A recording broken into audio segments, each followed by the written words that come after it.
नमस्कार दोस्तों, एक बार फिर से आप सभी का सजन क्लासेस में बहुत बहुत स्वागत है। कैसे हैं आप सब? उम्मीद करता हूँ आप सभी अच्छे होंगे, बढ़िया होंगे। चलिए, हम कुछ सीख रहे थे सर, आपको याद हो तो क्या सीख रहे थे? इंग्लिश। अब इसी इंग्लिश में हम लोगों ने थोड़ा सा आगे बढ़ के बात करी थी और आगे हम लोग पूछे थे, कहाँ पे पूछे थे एक बार बता दीजिए मुझे। हम लोग जब आगे चल रहे थे तो हम लोग बात कर रहे थे किसके बारे में? टीचिंग मेथड के बारे में। किसके बारे में सर? टीचिंग मेथड्स के बारे में। अब टीचिंग मेथड्स के बारे में जब हम लोग बात कर रहे थे तब हमारी कुछ छोटी छोटी बातें हुई थी, एक बार ज़रा उनको समझ के चलेंगे और फिर उसके बाद आगे बात करेंगे, ठीक है? हाँ, आ जाइए आगे बात करते हैं हम लोग थोड़ा सा इसी में वापस से। हम लोगों ने कल की क्लास में जब बात करी थी, इससे पिछले वाली जो क्लास थी हमारी, तो उसमें हमने देखा था कि इंग्लिश का जो स्टेटस है इंडिया में क्या है। तो इंग्लिश को हम लोग इंडिया में क्या मान के चलते हैं? इसे हम लोग सर सेकंड लैंग्वेज मान के चलते हैं। क्या मान के चलते हैं? Second language. और कहीं कहीं पर अगर जहाँ पर बात देखी जाती है तो इसको एसोसिएट लैंग्वेज के रूप में भी हम लोग देखते हैं। दोनों चीज़ें आप लोग विशेष रूप से ध्यान रखेंगे। इंग्लिश जो है हमारी कौन सी लैंग्वेज है? Second language. कौन सी लैंग्वेज है भाई साहब? Second language. और इसे कहीं कहीं पर एसोसिएट लैंग्वेज भी बोल दिया जाता है। आप लोग चीज़ों को ध्यान रख के चलेंगे। इंग्लिश और हिंदी ये तो हम लोग क्या कर मानते हैं? कंपलसरी सब्जेक्ट मान के चलते हैं। इनको कंपलसरी हम लोग मान लेते हैं, लेकिन कभी कभी इनको हम लोग एसोसिएट में भी रख देते हैं। जैसे कि आप लोग जाइए सर साउथ इंडिया में। साउथ इंडिया में अगर आप लोग जाओगे तो वहाँ पर इंग्लिश को हमें एसोसिएट ऑफिशियल लैंग्वेज कहना पड़ेगा, क्योंकि वहाँ पर जो नेटिव लैंग्वेज है वो क्या है? उनकी तमिल है, और तमिल होने की वजह से फिर वहाँ पर सेकेंड लैंग्वेज कुछ और हो जाएगी उनकी, ठीक है? थोड़ा सा ध्यान रखिए इस चीज़ का भी। अब वापस हम लोग बढ़ते हैं आगे थोड़ा, कहाँ पर? टीचिंग मेथड्स पर।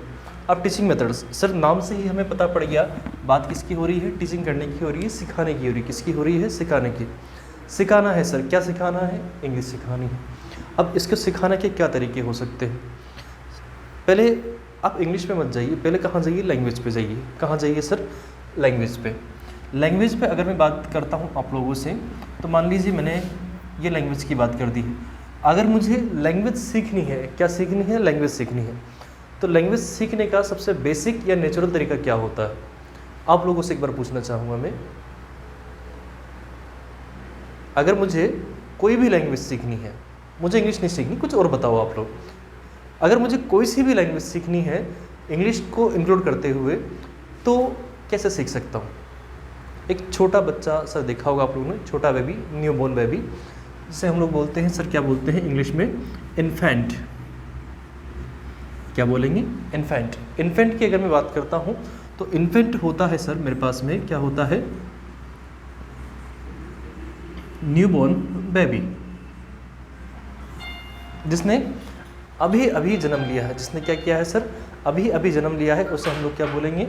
न्यूबॉर्न बेबी, यानी कि इन्फेंट। क्या बोलेंगे उसको? इन्फेंट बोलेंगे। क्या बोलेंगे उसको? इन्फेंट। ध्यान रखिए इस चीज़ का। अब अगर किसी नवजात शिशु को, किसी छोटे बच्चे को अगर इंग्लिश सीखनी है या कोई सी भी और अदर लैंग्वेज सीखनी है, तो वो क्या करेगा? उसके लिए एक हम सिंपल सा मेथड ट्राई करते हैं, और वो मेथड क्या होता है? LSR और W। ये आपने यहाँ पढ़े होंगे सर, और साइकोलॉजी में पढ़ते हैं हम लोग। LSR और W की बात होती है। आपको याद हो, अगर कोई छोटा बच्चा किसी भाषा को सीखना चाहता है, चाहे वो हिंदी हो, संस्कृत हो, मराठी हो, कोई सी भी भाषा हो, अगर उसे भाषा सीखनी है तो उसे ये प्रोसेस क्या करके चलना पड़ता है? फॉलो करके चलना है। अब ज़रा इसमें अगर मैं इसको एक्सपेंड करके देखता हूँ तो पहले नंबर पे बात किसकी आती है? लिसन। किसकी बात आती है? लिसन। पहला काम होता है सुनने का। वो जो छोटा बच्चा है उसको क्या करना पड़ता है? पहले सुनना पड़ता है चीज़ों को, फिर उसको नॉलेज होती है किसकी? स्पीक, बोलने की। फिर उसे बोलने की नॉलेज आती है। फिर उसके बाद में हम लोग उसे क्या करना सिखाते हैं? रीड करना सिखाते हैं। क्या करना सिखाते हैं? रीड करना सिखाते हैं। और उसके बाद में जो आखिरी काम होता है, वो काम क्या होता है? राइट करने का। क्या करने का होता है? राइट करने का। तो सबसे बाद का काम है राइट करने का। अब अगर मैं भाषा को सीखने का ये मेथड देखूं तो इसे बोला जाता है, क्या बोला जाता है? Natural method. क्या बोला जाता है इसको? Natural method. क्या बोला जाता है इसको? Natural method. एक बार वापस बोल के बताएंगे, नेचुरल मेथड। अगर भाषा को सीखना है, चाहे आप हिंदी सीख रहे हैं, संस्कृत सीख रहे हैं, या फिर इंग्लिश सीख रहे हैं, या फिर कोई अदर लैंग्वेज सीख रहे हैं, लैंग्वेज जो हमें कम्युनिकेशन में हेल्प करती हैं, अगर ऐसी कोई भी चीज़ आप सीख रहे हैं तो उसके लिए जो नेचुरल मेथड होता है, जो जिसके ज़रिए, जैसे ग्रामर भी नहीं आती है, वो भी अगर उसको सीखना चाहे तो कैसे सीख सकता है? सबसे पहले उसको क्या करना पड़ेगा? सर एक बार बोलेंगे क्या करना पड़ेगा? उसको लिसन करना पड़ेगा, उसके बाद क्या करना होगा? उसको स्पीक करना होगा, फिर उसे रीड करना सिखाते हैं, और फिर उसके बाद में राइट करना सिखाते हैं। क्या करना सिखाते हैं? राइट करना सिखाते हैं। ये हमारा नेचुरल मेथड हो गया। इस बात को आप लोग विशेष रूप से मेंशन करके लिखेंगे, क्योंकि यही बात आगे जाके कहीं और हमारी हेल्प करेगी। इसको ध्यान रख के चलना, ठीक है? तो ये तो था बिल्कुल एक नॉर्मल लैंग्वेज के अकॉर्डिंग बात। अब मैं आता हूँ इंग्लिश पे, और इंग्लिश के टीचिंग मेथड की बात करता हूँ। इसको हटा दूँ सर मैं? ठीक है। नेचुरल मेथड LSRW, सुनना, बोलना, पढ़ना और लिखना।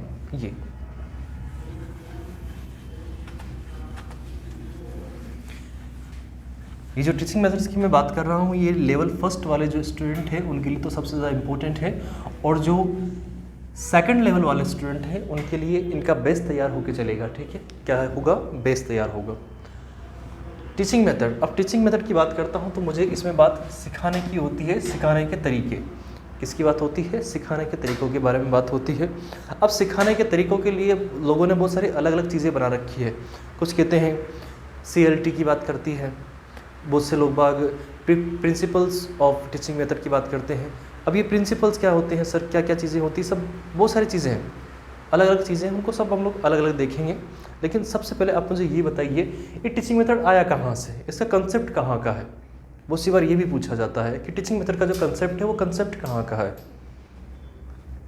ठीक है? अगर नहीं ध्यान है और आपको चीज़ों में दिक्कत आ रही है तो एक बार यहाँ देखिए, और अगर आपको ध्यान भी है तो बहुत अच्छी बात है। जिनको ध्यान नहीं है भाई इधर देख लीजिए।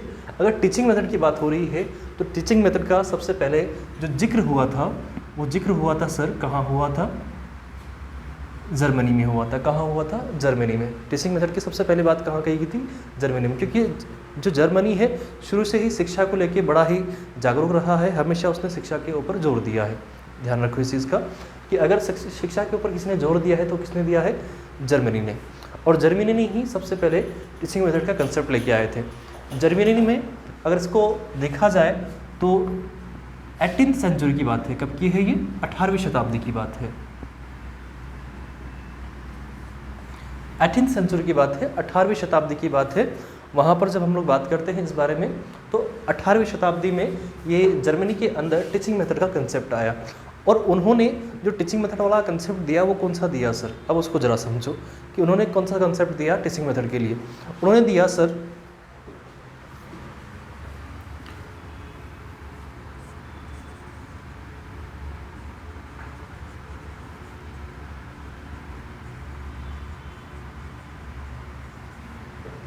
क्या दिया? Translation method. कौन सा दिया? Translation method. और फिर आगे चल के इसी को आगे बढ़ा करके लिखा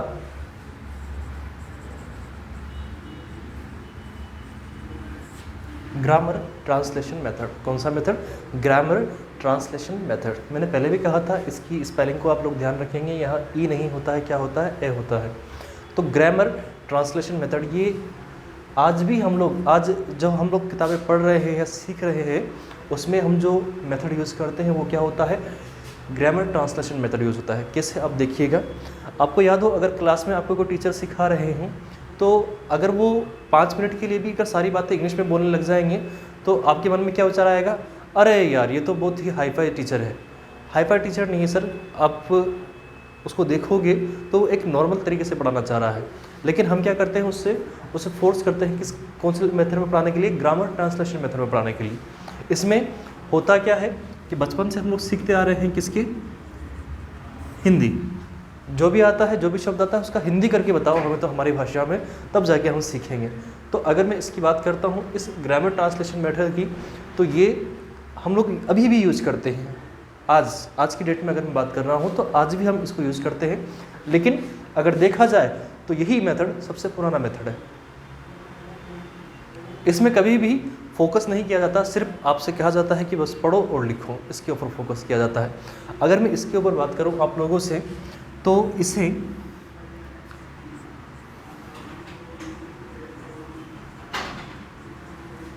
ओल्डेस्ट टीचिंग मेथड किस नाम से भी जाना जाता है? इसे ओल्डेस्ट टीचिंग मेथड के नाम से भी जाना जाता है। एक बार और बोलेंगे इसको, इसे हम लोग ओल्डेस्ट टीचिंग मेथड के नाम से भी जानते हैं। उसके अलावा दुनिया में सबसे पहले इसी के बारे में जिक्र हुआ था, तो इसका एक नाम और होता है, और वो नाम क्या है? Classical teaching method. कौन सा मेथड? Classical teaching method. इसका एक नाम क्या है? ओल्डेस्ट टीचिंग मेथड, या फिर इसी का एक और नाम क्या हो जाएगा? Classical teaching method. ठीक है, तो मैं यहाँ पर लिख देता हूँ और, ये भी आप इसको कह सकते हैं। उसके अलावा आपको अभी थोड़ी देर पहले ही मैंने आपसे बात करी थी एक नेचुरल मेथड के बारे में। नेचुरल मेथड क्या होता है, कोई बताएगा मुझे? अगर हमें भाषा सीखनी है तो सबसे पहले किसकी बात करते हैं? अभी थोड़ी देर पहले ही मैंने बात करी थी उसकी, और मैंने कहा भी था आपसे कि ये चीज़ आगे काम आएगी अपने। हमने देखा था कि अगर कहीं पर कोई नेचुरल मेथड होता है, क्या होता है? Natural method.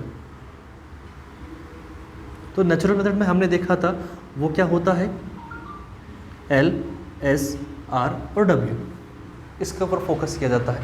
लेकिन जब हम लोग बात करते हैं किसके बारे में? इस ग्रामर ट्रांसलेशन मेथड के बारे में, तो इसके बारे में ये सारी बातें हो रही है अभी हमारे पास में। अब इसमें होता क्या है देखिएगा ज़रा, इसमें L, S, R, W के अकॉर्डिंग बात नहीं होती है। हमने देखा था L से क्या हुआ था?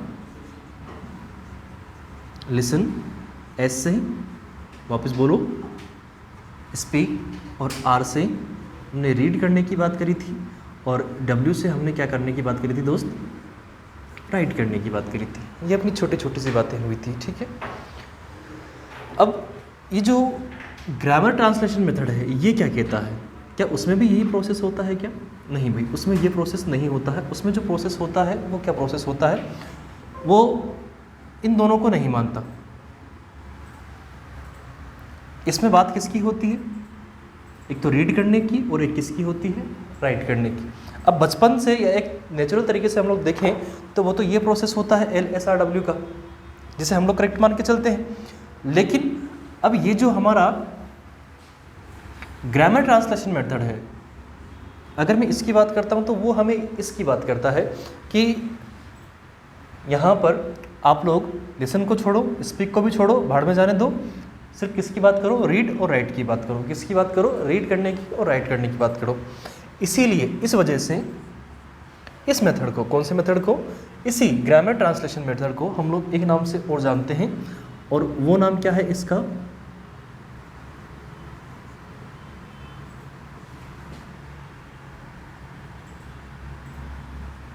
क्या नाम है वो? Unnatural method. क्या नाम है इसका? Unnatural method. याद रह जाएगा आप लोगों को, अननेचुरल मेथड। ठीक है, यही बात यहाँ पर इसको लेके मैं कर रहा हूँ।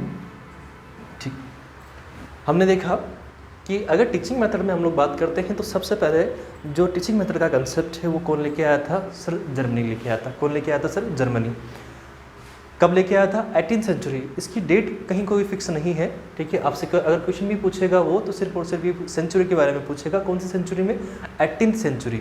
अब इसका मतलब है वो 17वीं के आसपास कहीं लेके आया होगा, 1764-65 जो भी हो सकता है, वोटेवर। ठीक है, आपको याद हो हम लोग जब सेंचुरी देखते हैं तो एक शताब्दी आगे चलते हैं। अभी अगर मैं बात करता हूँ तो 2021 चल रहा है, तो यानी कि 2000। अब यहाँ पर देखो आप लोग 2021, तो ये यहाँ पर क्या है? 20। अब हम एक शताब्दी आगे बोलते हैं, क्या बोलते हैं? कि 21वीं शताब्दी चल रही है। अभी कौन सी शताब्दी चल रही है? 21वीं, 21st सेंचुरी की हम लोग बात करते हैं। जब 1919 हो तब यहाँ बताओ मुझे कौन सी सेंचुरी की बात करूँगा मैं? हाँ, यहाँ बोला जाएगा कि अब यहाँ पर 20वीं शताब्दी चल रही है। ठीक है, तो एक शताब्दी आगे बोली जाती है हमेशा। जो हिस्ट्री के स्टूडेंट होंगे, जिन्होंने हिस्ट्री को पढ़ा होगा, या फिर जिनके ये ग्रेजुएशन में ये सब्जेक्ट रहा होगा सर, उनको तो बिल्कुल बाकायदा इसके बारे में ध्यान होगा। ठीक है, हाँ, जो मैं बात कर रहा था वो समझा। तो सबसे पहले कंसेप्ट दिया था किसने? जर्मनी ने। कब दिया था ये? 18th सेंचुरी में दिया था। और उस मेथड का नाम क्या था रखा गया था? उसका नाम रखा गया था ग्रामर ट्रांसलेशन मेथड। कौन सा मेथड? Grammar translation method. इसका एक नाम और है, क्योंकि ये सबसे पुराना है, सबसे पहले इसी को लेके आया गया था, तो इसलिए हम लोग बोलते हैं इसको ओल्डेस्ट टीचिंग मेथड। क्या बोलते हैं इसको? Oldest teaching method. और दूसरा क्या बोलते हैं इसको? क्लासिकल टीचिंग मेथड, क्योंकि ये सबसे पुराना था, इसलिए इसका नाम क्लासिकल टीचिंग मेथड भी रखा गया। उसके बाद में इसमें जब बात होती है तो नेचुरल तरीके से नहीं होती है, इसमें जोड़ दिया जाता है किसके ऊपर? रीड करने के ऊपर और राइट करने के ऊपर। ये बात भी आप इसी रूप से ध्यान रखना कि क्या होता है इसमें। तो इसमें रीड करने और राइट करने के ऊपर ज़्यादा फोकस किया जाता है, नेचुरल कुछ और होता है, इसलिए इसको क्या बोलते हैं हम लोग? Unnatural method. कौन सा मेथड बोलेंगे इसको? Unnatural method. एक बार और बोलेंगे इसको, हाँ, अननेचुरल मेथड बोलेंगे। ठीक है, ध्यान रखिए यहाँ पर। इसको हटा दिया जाए भाई, हाँ हटाते हैं भाई इसको। अब आगे बढ़ते हैं थोड़ा सा। हमने अभी थोड़ी देर पहले ही बात करी है किसके बारे में? ग्रामर ट्रांसलेशन के मेथड के बारे में। अच्छा हाँ, उसके बारे में एक चीज़ और ध्यान रखनी है आपको, जो हम लोग ग्रामर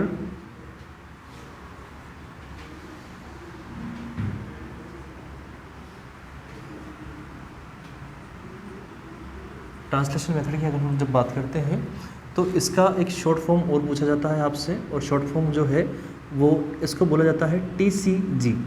क्या बोला जाता है इसको? TCG। इसको भी ध्यान रखेंगे आप लोग, ठीक है। जो ट्रांसलेशन मेथड है जो जर्मनी में दिया गया था 18th सेंचुरी में, उसको हम लोग शॉर्ट में क्या बोलते हैं? TCG। ये भी आप ध्यान रखेंगे, ट्रांसलेशन कम ग्रामर मेथड, ठीक है। क्योंकि इसमें सारा काम क्या होता है? ट्रांसलेट करके बताया जाता है, इसलिए इसको ट्रांसलेशन कम ग्रामर मेथड के नाम से भी जाना जाता है। और कहीं कहीं पर इसका जो नाम है, वैसे तो ज़्यादा देखने को यही मिलेगा, लेकिन फिर भी आप ध्यान रखिए TCGM, ये भी बहुत सी बार बोल दिया जाता है, ठीक है। लेकिन TCG मेथड आप तो इतना ध्यान रख लेना, कहीं कहीं पर अगर आपको लिखा हुआ आता है कि TCG मेथड क्या होता है, तो TCG मेथड जो होता है वो कौन सा? ग्रामर ट्रांसलेशन मेथड ही होता है, उसी का नाम TCG मेथड भी होता है, ठीक है। इसमें अच्छा, इसमें एक बात और ध्यान रखना है हम लोग, सबसे ज़्यादा जो बात होती है इसमें, हाँ, किसके बारे में होती है? ग्रामर की रूल्स के बारे में बात होती है, ठीक है, जिनकी हिंदी कर करके लोगों को बताते हैं हम लोग नॉर्मली जो सीखते हैं।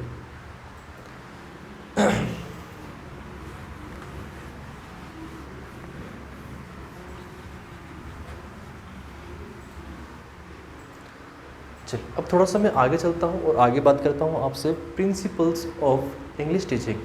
Principles of English teaching. अब यहाँ पर भी बहुत सारे कहेंगे सर प्रिंसिपल का हिंदी अर्थ बताओ ना, तो अगर मैं इसका हिंदी अर्थ बता रहा हूँ तो मैं जो अभी बात कर रहा था आपसे ट्रांसलेशन मेथड वाले की बात, तो मैं वही आपके लिए यूज़ कर रहा हूँ। अगर मैं इसका हिंदी करके बता रहा हूँ तो मैं ये क्या यूज़ कर रहा हूँ कि प्रिंसिपल्स ऑफ इंग्लिश टीचिंग, जो इंग्लिश का शिक्षण है उसके लिए क्या सिद्धांत है। अगर मैं ये आपको हिंदी में बोल के बता रहा हूँ तो इसका मतलब मैंने जो अभी जिस मेथड की बात करी है वही आपके लिए अप्लाई कर रहा हूँ मैं, ठीक है। हाँ, इसका क्या क्या नाम बताया था मैंने? पहला ओल्डेस्ट मेथड है, दूसरा क्लासिकल मेथड है, और उसके अलावा TCG मेथड भी यही है, और उसके अलावा एक और क्या बात थी? बोलिए फटाफट से। TCG मेथड और ओल्डेस्ट मेथड, और हाँ बिल्कुल ठीक है। चलिए आगे बढ़िए। अब प्रिंसिपल्स ऑफ इंग्लिश टीचिंग, जो इंग्लिश सीखने की हम लोग बात करते हैं उसके लिए सिद्धांत क्या क्या देखे जाते हैं। सबसे पहली बात जो अभी हम लोग करके आए हैं कि अगर कहीं पर भी किसी को हम लोग क्या करते हैं, अगर इंग्लिश सिखाना चाहते हैं, क्या करना चाहते हैं? इंग्लिश सिखाना चाहते हैं, तो इंग्लिश कब सिखाई जाती है? जब उसकी इच्छा होगी तब। बिना इच्छा के उसको इंग्लिश सिखाना शायद संभव नहीं हो पाएगा। भाई पहली जो बात हमने करी वो तो एक अलग ही बात है, वो LSRW तो आप लोग तो ध्यान रखना ही है। हाँ, और ध्यान रखें कभी कभी जो एग्ज़ाम है उसमें इसका क्रम पूछ लिया जाता है कि पहले क्या होता है।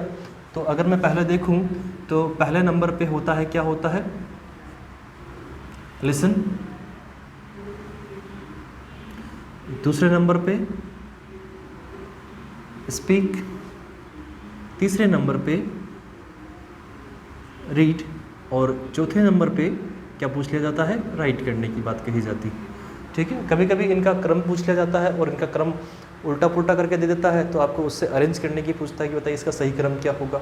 बहुत तरीके से इसको बहुत बार पूछा है उसने, एक बार नहीं बहुत बार पूछा है। जो हिंदी भाषी हैं भाई, हिंदी देखिए, जब हम इंग्लिश सीख रहे हैं तो हिंदी कम से कम यूज़ होनी चाहिए अपनी। जब हम इंग्लिश सीख रहे हैं तो हिंदी का कम से कम यूज़ करो, इससे आपकी जो वोकेबलरी है वो भी थोड़ी इनहेंस होगी, उसमें कहीं ना कहीं थोड़ी बढ़ोतरी देखने को मिलेगी। ध्यान रखें, पहली बात लिसन, स्पीक, रीड और राइट की। अब इसको छोड़ दीजिए, यहाँ आते हैं। किसी को भी आपको अगर इंग्लिश सिखानी है तो उसका पहला सिद्धांत क्या है, क्या है उसका सिद्धांत में? उसका पहली बात तो ये कि आपने साइकोलॉजी में एक बात सुनी होगी और सर ने बोला भी होगा आप लोगों से कि अगर हम किसी घोड़े की बात करते हैं, एक घोड़े का एग्जाम्पल ले लो, घोड़े का एग्जाम्पल आप लोग को दिया भी होगा उन्होंने, कि घोड़े को हम खींच के तालाब तक ले जा सकते हैं। ठीक है, क्या बोला मैंने, कि घोड़े को खींच के हम लोग तालाब तक ले जा सकते हैं, लेकिन उसे पानी नहीं पिला सकते। घोड़े को खींच के तालाब तक तो ले जा सकते हैं हम लोग, लेकिन पानी नहीं पिला सकते। क्यों? कब पिएगा वो पानी भाई? जब उसकी मर्जी हो। सेम टू सेम ऐसे ही क्या होते हैं, स्टूडेंट भी होते हैं। सेम टू सेम ऐसे ही क्या होते हैं, स्टूडेंट भी होते हैं। अब आपकी क्लास में सर आप टीचर बनने वाले हैं, ठीक है, तो आपकी क्लास में जब कोई स्टूडेंट बैठा होगा तो ऐसे डांट डपट के नहीं पढ़ाए। डांट डपट के पढ़ाना कोई सेंस बनता नहीं है। डांट डपट के पढ़ाने का कोई सेंस नहीं बनता, कोई सेंसिबल तरीका भी नहीं है, सारी बातें नॉनसेंस है वो। ठीक है, सबसे पहला काम जो सबसे इंपॉर्टेंट होता है,